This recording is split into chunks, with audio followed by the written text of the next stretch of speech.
My name is M.S. Sridharan. I am a bank officer. And I have been earning my salary from my bank, from the bank's main income, that is interest. I have some Muslim friends who have reservations, even taking a food or tea from my home, assuming that my source of income is from the main interest income of the bank. Please clarify if the interest as mentioned in the Holy Quran is the same that the modern bank is practicing, receiving or paying. One second, my question is incomplete, I'm sorry. And I have my own professional difficulty mobilizing deposits from my Muslim friends or lending loans to them also because they involve receipt or payment of interest. Please clarify the positions. The brother being a non-Muslim, he works in the bank. He asked a question that why do Muslims resist, don't come to his house because he's earning money from interest. What does Islam have to say about interest?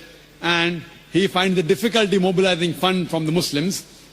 Brother, the Arabic word mentioned is riba. Riba means interest as well as usury. Some people, they think that riba does not mean interest, but it includes interest as well as usury. Interest, according to the dictionary, means money earned on money lent. And usury means exorbitant interest. Both usury and interest, both are prohibited. And the Quran mentions the word riba in no less than 8 different places. In Surah Al-Imran, chapter number 3, verse number 130. In Surah Nisa, chapter number 4, verse number 161. It's mentioned in Surah Baqarah, chapter number 2, verse number 275 thrice. In Surah Baqarah, chapter number 2, verse number 276. As well as in Surah Baqarah, chapter number 2, verse number 278 and 279. I'll just translate the last verse. Surah Baqarah, chapter 2, verse number 278 and 279 says that if you give up not your demands of riba, of interest, then take notice of a war from Allah and His Rasul. So anyone who deals with interest, gives interest or takes interest, he is waging a war with Almighty God Allah and with the Messenger Prophet Muhammad Sallallahu Alaihi Wasallam. It is one of the major sins in Islam. One of the major sins. And one of these says, one of the lower level of interest is equivalent to doing zina, adultery with your mother. Now what is the logic behind it? You can hear my talk on interest-free economy promulgated by the Quran. It's a big talk. Logically for me to prove to you why interest is haram, it will take a few hours, which will not be possible now. But in short, the reason interest is prohibited because it makes a rich person more rich and a poor person more poor. And furthermore, interest encourages many evils. Like if you know in the 80s, most of the bank, they funded gambling dens, they funded alcohol bars, etc. In Islam, we believe in profit and loss sharing. See, today, you being a banker, you know, the company which has the least debt is a better company. This interest was started by King George V, the banking system. He is the main culprit. Previously it wasn't there. And now, to make the rich people more rich.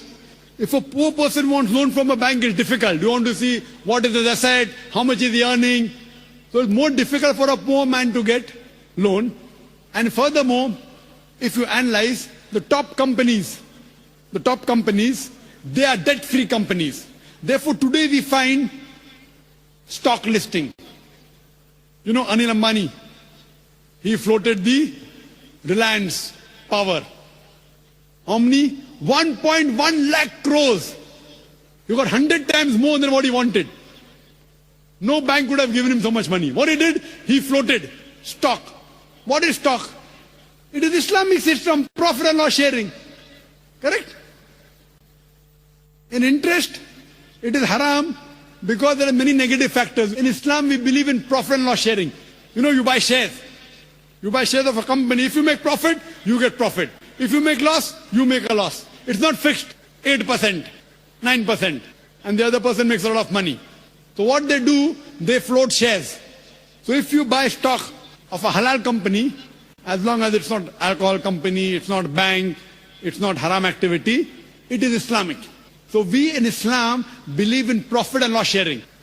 Anil Ambani, he floated, he got 100 times more than what he wanted. Correct? 1.1 lakh crores. In 1 hour itself, He got more than 10 times than what he wanted. Why? People thought, okay, if I invest with Anil Ambani, I'll not get that fixed 8%, 9%, 10%. I'll make 20%, 30%, 50%. You know, and the mutual funds, if you're a banker, JM Basics, number one, 116% in 1 year. So what in Islam we believe? In profit and loss sharing. That's the reason riba, fixed interest, fixed amount on money earned or money lent is haram. For more details, refer to my video cassette, Interest-Free Economy Promulgated by the Quran. That's the reason if you change your bank from a conventional bank to Islamic bank, inshallah you'll have Muslim customers. Inshallah. And today, the Indian government, the RBI, the finance minister, hasn't given permission for a true Islamic bank. But there are people approaching him. I myself spoke to Chidambaram when he came to Saudi Arabia. And there are high possibilities. Manmohan Singh, our Prime Minister, initially he was the finance minister. He understands finance better. There are high possibilities, inshallah. He's studying the system. Along with the Prime Minister, Manmohan Singh, and the Finance Minister, Mr. Chidambaram, there are high possibilities very soon that we'll have an Islamic system. And you surely see to join an Islamic bank. That's the reason today Citibank has Islamic window, HSBC has Islamic window. Most of the international banks have Islamic window. Why? Because they find they'll make more profit and they'll give more profit to the clients. It is Islamic. So if we follow the Sharia, the Quran and Sahih Hadith, you also earn and you let others also earn. Hope that answers the question, brother.